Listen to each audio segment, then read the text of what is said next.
From the studios of Tucson Business RadioX, recorded in the Stewart Title corporate offices on Broadway, you are now listening to The Mark Bishop Show.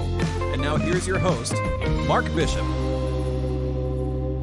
Well, here we are at the very, very first, the inaugural, as they say, of the Arizona Film Expo at the TCC on the very first day of what promises to be an exciting event, hoping to really bring back the industry to Tucson like it used to be in the 50s and 60s when the Duke loved it here and a lot of other superstars as well. And it does good for Tucson, it does good for the industry. We've got a lot of talent in this city and we need a chance to be able to promote it.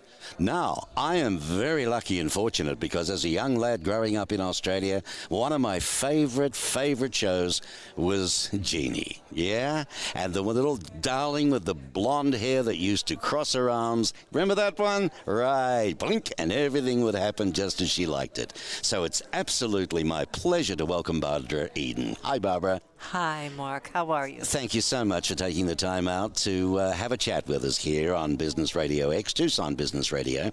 Well, you're here as a special guest. You're actually born in Tucson, weren't you? I was born here. I didn't grow up here, but I spent a lot of time in Arizona, actually. You actually moved, I think, to San Francisco, didn't you? That is correct. Okay, yeah, but yeah. you used to come here for summer holidays. I came, yes. At the time, right? Other children went to camp. I came to Phoenix, actually. I had an aunt and uncle in Phoenix. Okay. And I it must have been very, very hot, but I didn't know it. I had a lot of fun. I was barefoot, and I run around, and we'd play in the irrigation ditches, which I'm sure they don't let you do now, but and climb the cottonwood trees and avoid lovely. the red ants and the scorpions, and had a good time. You know, a lot of people leave Tucson, Barbara, to do careers, all sorts of things, but they end up coming back. I think it's the draw of the mountains. Oh, it's beautiful. Isn't Beautiful it? weather. It's another world. Oh, the sky, so blue. Well, your world turned absolutely beautiful for you. How, Frisco, we're growing up, what made you think you wanted to be an actress? Actually, I wasn't thinking of acting. I wanted to be a singer. Okay. And I used to sing in church, in the choir. And my mother told me I should study. She said, you need to study voice if you really want to sing. And so I did. I went to the conservatory in San Francisco, and I sang. And then my mother heard me one day learning an aria, or I don't know, something very... and she said, you know, Barbara, you're hitting every note perfectly, and it's beautiful, but you don't mean a word just singing. And I said, really? He said, yeah, I think you should study acting. What, did that show or something? How would she? Well, people tend to be very mechanical sometimes with musical instruments, and a voice can do the same thing. Right. So I did. I took some acting. I studied with Elizabeth Holloway's School of the Theater in San Francisco. Okay. And it all kind of came together. So, am I correct in saying that the first break was, what, Back to Eternity? Was that your first appearance? I guess it was. Okay, and I think then the next break came with, which was a big one for you, How to Marry a Millionaire, right? The TV show. That was great, too. Well, the big break, actually, was the fact that I did a play at the Laguna Playhouse, and they came to see the man working with me in the play, not me, but they asked me to come to Fox, and they tested me and put me under contract. Consequently, Fox was who produced How to Marry a Millionaire. Okay. And that's how I got to that. Well, I Love Lucy, which happened to be my mother's favorite. Absolutely love Lucy. Now you appeared in that as well. Tell me what that was like working with her and Desi Arnaz. She was wonderful. She couldn't have been better. Everything I did, she watched. The dress I wore, she made it prettier for me herself. Really? And so she was a good soul. For me, she was. Right. And she wanted to sign me to a contract. But I was, unfortunately, at that time, I hadn't heard about if Fox was going to pick me up or not, but they did call right when I was in that show with her, and I had to tell her that they had I've got to leave you, honey. Their option. They took out their option. Took out their option. Yeah. So you're excited again. Yeah. We had a dream run. Now, you did do a lot of other roles, didn't you? Like, the TV series. We get them all in Australia. We grew up on all-American television. Gunsmoke, Route 66, if I remember. Oh, my. Yes. Perry Mason was another one of my favorites. And you did a pilot show. Now, all of a sudden, the scales tipped a little bit here. And I'm interested to find out perhaps why, because you're a talent. It wouldn't have been that. But the Barbara Eden Show. Now, what was wrong with that, do you think, from the horse's mouth? Tell me, not the jockey. Why didn't that show go? I don't even remember it. I'm sorry. It made a big impression on you. You skipped over all the movies I did at Fox and Universal Columbia. Well, let's talk about those. Share some of those movies with me that you did with Fox and Columbia. Oh, dear. Well, at Fox, of course, I did with Elvis Presley, which was a wonderful Western. I keep thinking The Broken Arrow, and it's not. That was my ex-husband's part. Here I am in Cochise territory, and I was married to Cochise. Did you ever see Broken Arrow? Yes, Australia? I did. Yes, I did. Michael Ansara. Yes. Wonderful. Nice actor.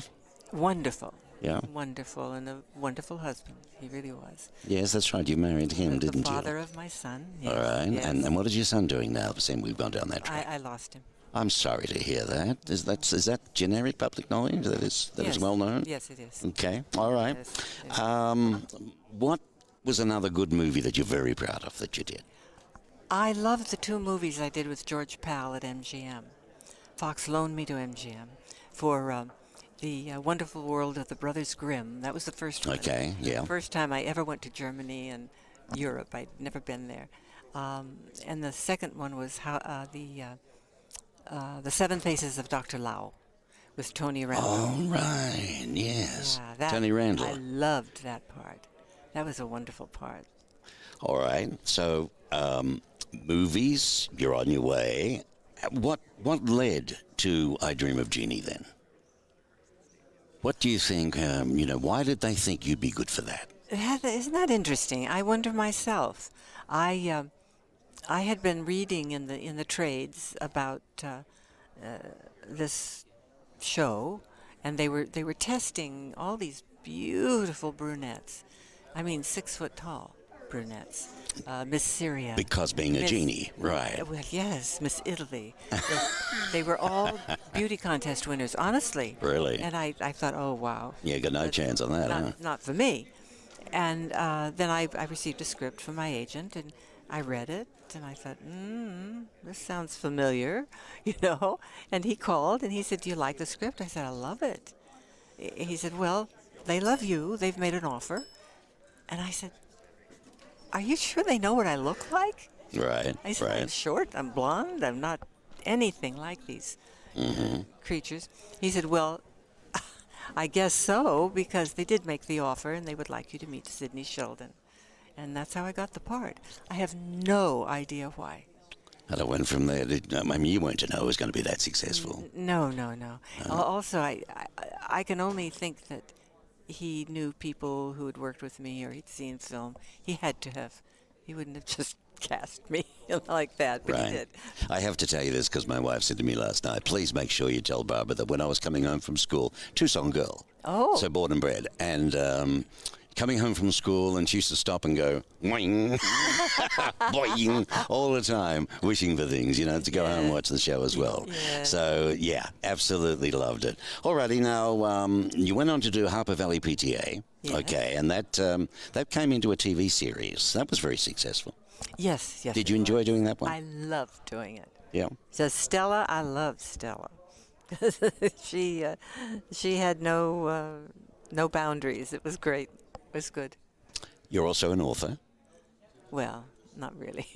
You've still written. Yes, you want to talk about that? Write about yourself, but that's not being an author. Okay. An author to me is Nelson DeMille, or Okay. If you're going to look at it from that point of view, so you're doing you've done a bit of an autobiography. Is there anything in the book that people might be surprised about? Because you're speaking from the heart, right? Yeah. I don't know. I can't. They'd have to read it. I don't know if they'd be surprised or not. You're a special guest here at this very first, the inaugural big one here at the TCC, the Arizona Film Festival. Yeah, I guess you feel honored in a lot of ways to be invited here today. Indeed, I do. I'm holding a proclamation in my hand, Barbara Eden Appreciation Day. And it's signed by the mayor, Jonathan Rothschild.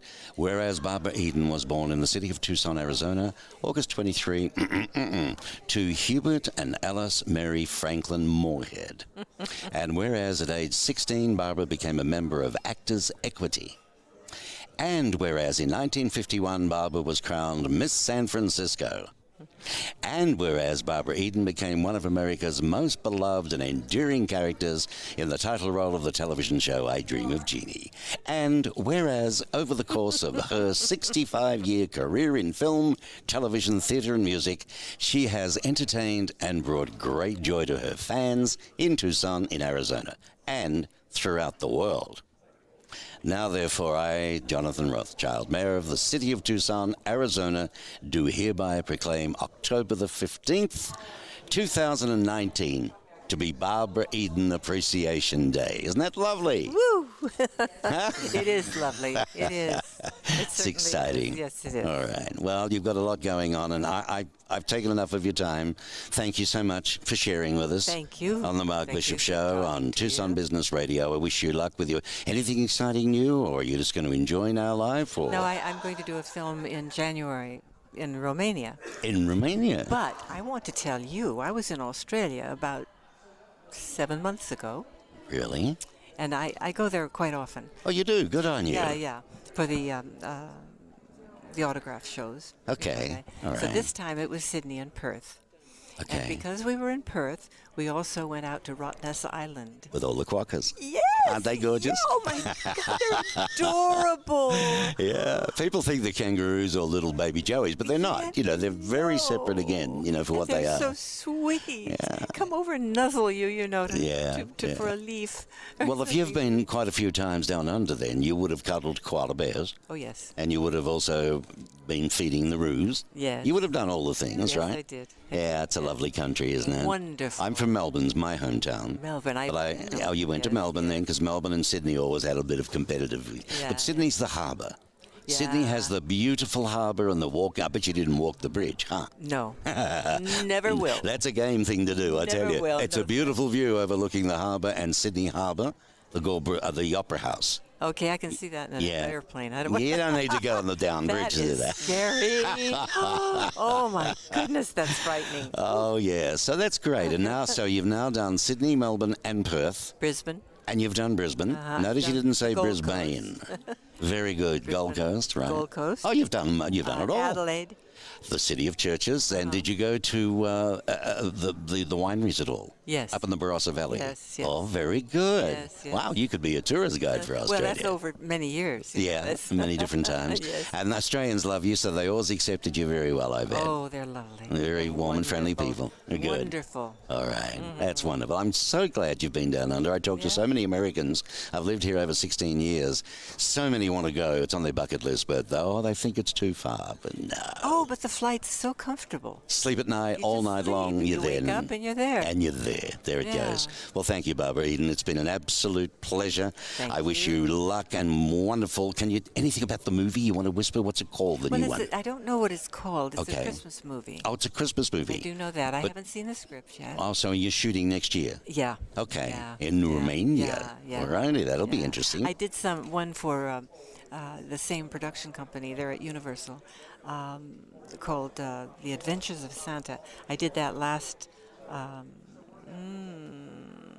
October, I guess, a year ago, yeah. But it's going to be released this year. Fabulous. Good. All the very best with that. Always I'll make a cold. point of going really to see it. cold doing those movies.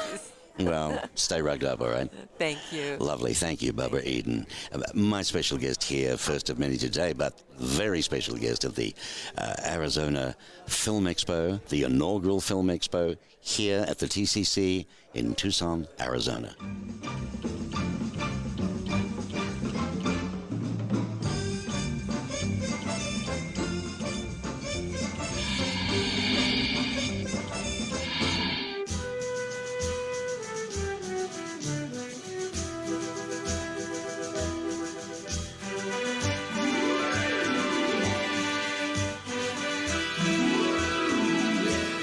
very interesting day here so far, continuing on with our chats with those who are famous and the infamous.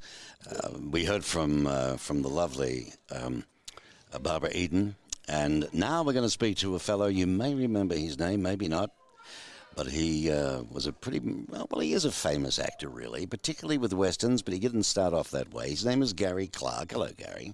Hiya. How you doing, Mark? It's nice to have you. Now, you're a downtown L.A. born and bred. Yes, that's right. Early career, really, you were in high school plays, right? Yeah, I did that, and everybody does a senior play in high school.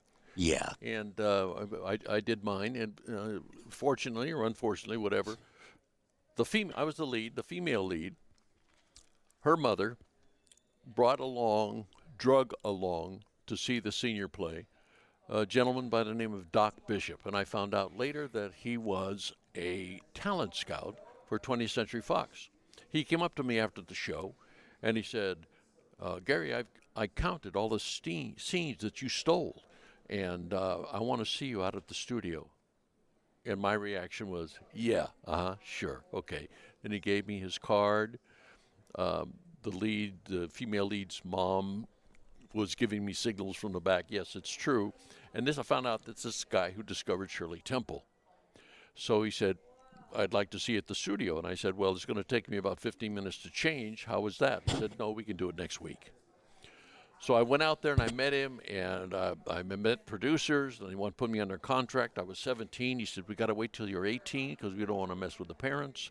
I said, okay. He says, no, don't get arrested, don't get married, don't join the army, don't just, okay. Sure, absolutely. I got married. Right. So I called him. He wanted me to call him on my birthday, but I didn't. I called him not in August, in November. And I said, hi, Doc. He says, hi, Gary, how you doing? I said, okay. He said, weren't you 18 in August? I said, yeah. Why didn't you call? Well, he says, I understand you got married. I said, yes, I did. Click, bzzz. I thought we were disconnected. I called back. The secretary answered and says, Gary, don't call here anymore. Doc only allows people to disappoint him once.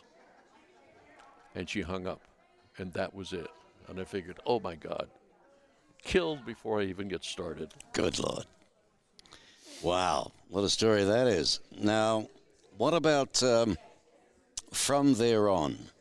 That same scout, he was the one that discovered Shirley Temple, wasn't he? Right, yes. Okay, so what happened after all of that then? What did you do? What was the next big job? Well, I did all kinds of little theater work around town. An agent saw me, signed me, and there was this movie, this teenage movie that they were doing. They're going to do the whole thing for $100,000, something like that. Right. And they were making hundreds of them.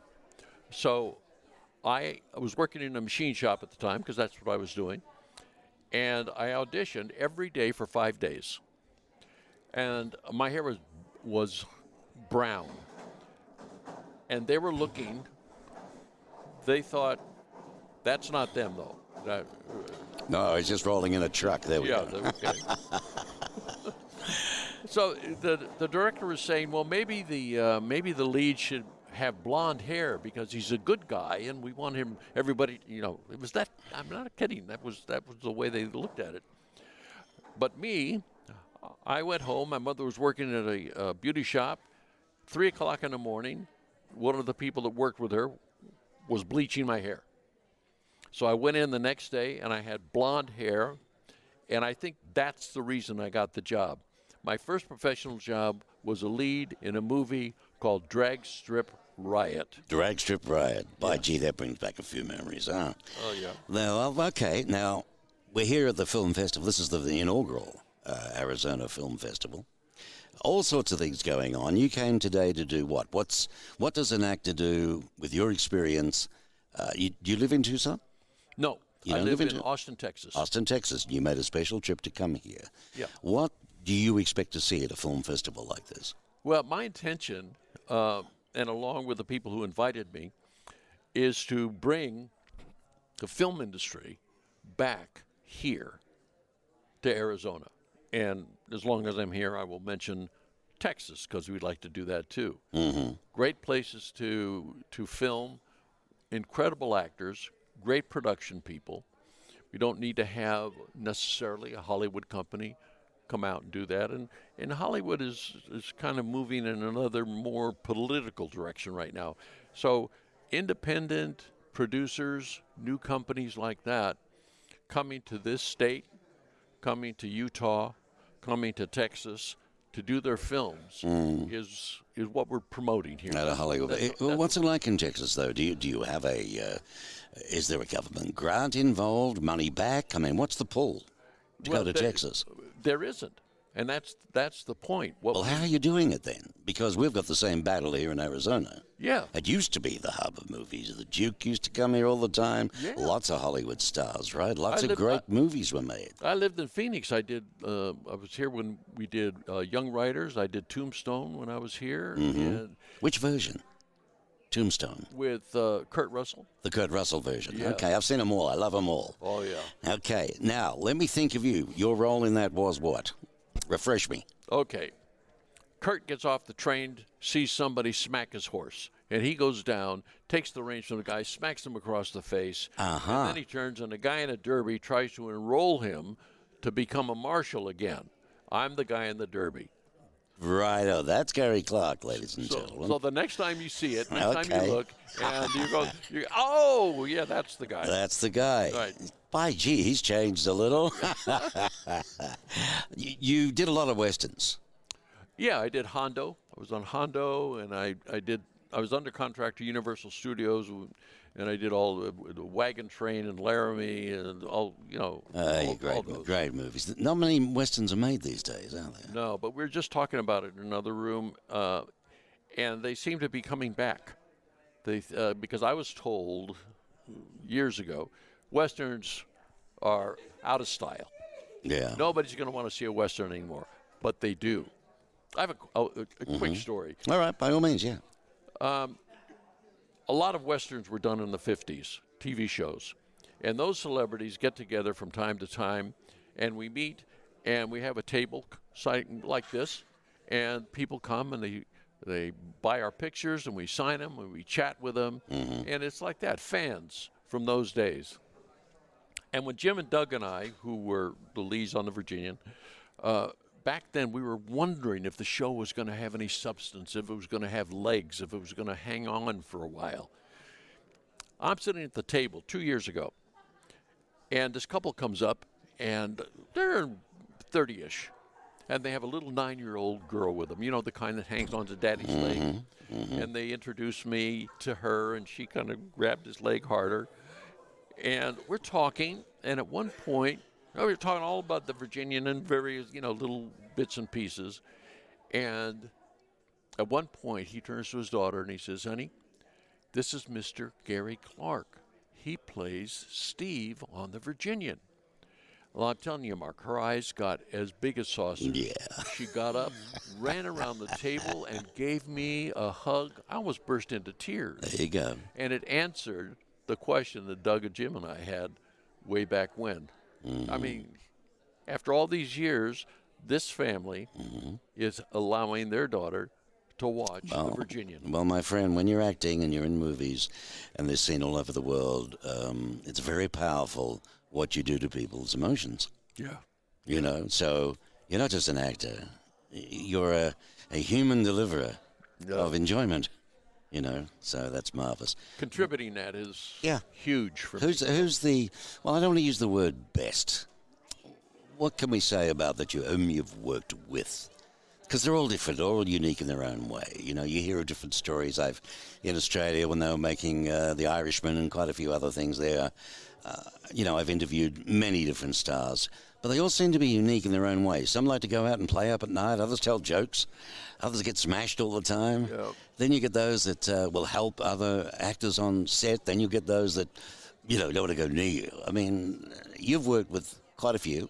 Is there anybody that stands out that was... Oh, absolutely. I've no problem. I worked with Lee J. Cobb. Okay. He was the patriarch on the show. Mm-hmm. Now, for the first couple of months, I remember him. Lee J. Cobb. Big jaw, yeah. Yeah, and a powerful actor, brilliant actor. Tony's Death of a Salesman on Broadway. Right. And here he is. I'm working with him every day, and I'm in awe of the man, so much so that I can't say 3 words to him. Right. So after 3 months, I tell Jim and Doug, listen, I can't do this anymore. I got to talk to Lee. Maybe he can tell me something that will help. So at least I can have some semblance of intelligence when I talk to him. So they said, okay. We drive out to location. I'm in the back seat of the limousine on the left.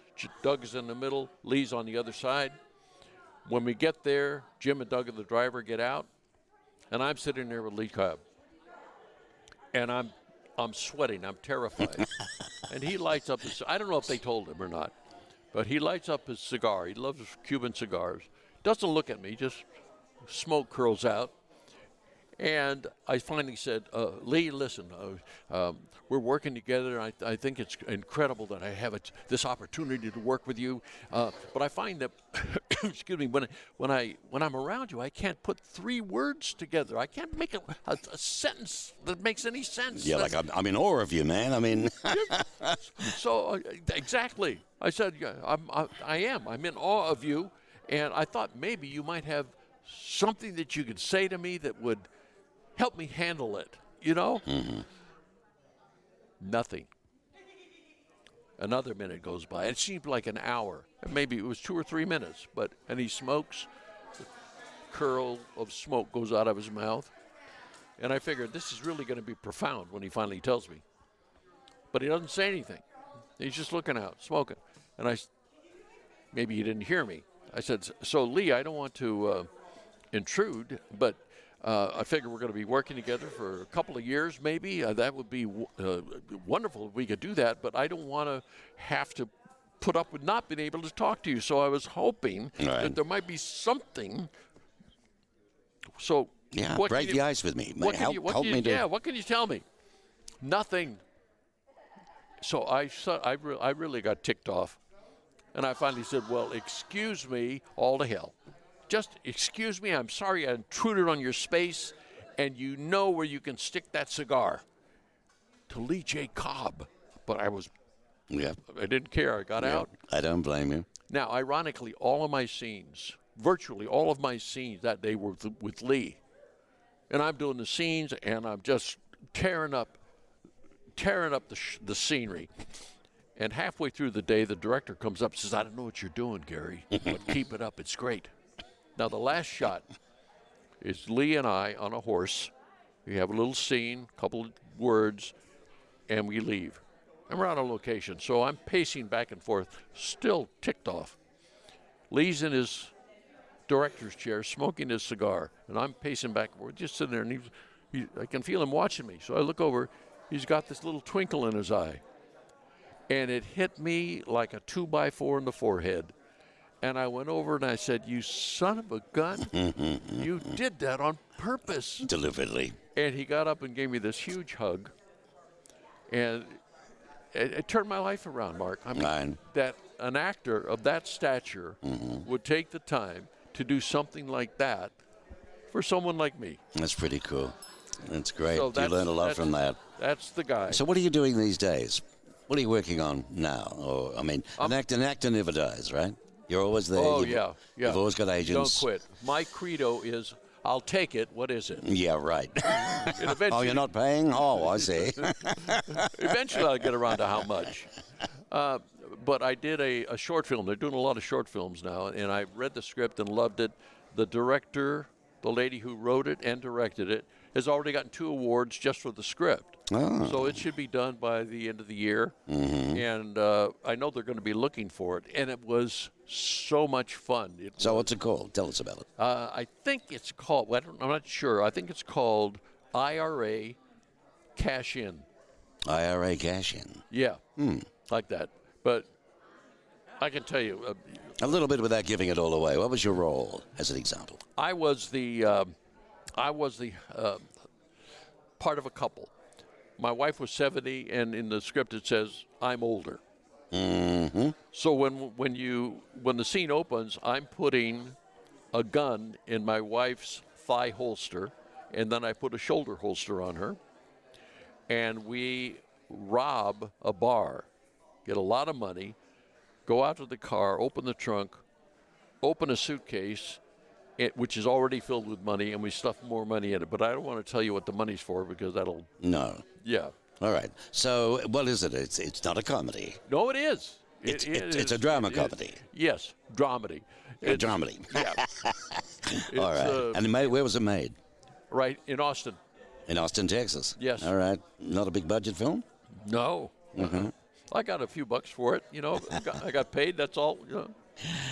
You want to know something funny? When I first came to the States, I was in Phoenix and hadn't really sorted out what I was going to do because I hadn't got married to the lady that really I came over to America. And my first job was calling up penny stocks to back another film made by the guy who did The Howling. You remember that? Oh, yeah. Yes. Here I am wanting to be an actor, and I'm on the phone to raise money for another, whatever, but good experience. Because what goes on in this industry behind the scenes is unbelievable. You've got to be big, haven't you, for the industry to really want to put big money behind you. Big name actor or big name actress, they're actors today too, but, what do you call them? The stable of like the Foxes and the Universals Yeah. So you were with Fox, right? Were you with Fox? No, I was with Universal. You were with Universal, okay. Are those days changing? Do you think it's going to be more indie films or what? Tell you the truth, I hope so. Like I said, Hollywood's becoming very political, and it's... That's not good, is it? No, I mean, if you don't agree with certain political views, you don't work. And it wasn't like that. That's disgusting. That is absolutely disgusting. And I've been hearing about those that do share, whom they might get involved with, and next minute they're out of a job. Yes. Never mind not getting work. Even if they are working, they're snubbed. So, yes. No, that's ridiculous. All right, so anything you can share to maybe an up-and-coming young fellow or young lady, that their dream more than anything in the world is they think is to be on that silver screen or to be a really good actor. What would you advise them, Gary Clarke? I have two daughters. One is 18, one is 25, and they're both actors. And they are, and I am prejudiced, but I don't lie. They are brilliant. And my conversations with them all the time is don't try to pretend or do it the way you think they might want you to do it or the way you think Marlon Brando or Meryl Streep would do it. You do it as you because you're the only you there is. And every time they do it, damn if they don't get a job. There you go. So that would be my advice. But under the direction, though, of the director. Absolutely. Be yourself. Yes. Know your lines. Oh, yeah. Don't trip over the furniture. And don't trip over the furniture. But be yourself is the biggest thing within those lines, those characters. Thank you, Gary. It's been an absolute pleasure, Gary Clarke. Definitely going to go and look up a couple of those movies again. And say, there he is. There he is. That's right. Thank you, we were lucky Mark, to have him on the Mark Bishop Show on Tucson Business Radio. This could end up anywhere around the world, so you never know. But thanks for coming to help out Tucson in reference to, our inaugural film festival, because we really need to get those dollars back into this city. Yes. That's good for everybody. Anything I can do, I will do it. If they want me to come back, I will. Fantastic. Thank you, Gary. Thank you, Mark. It's been a pleasure. Yes. Goodbye.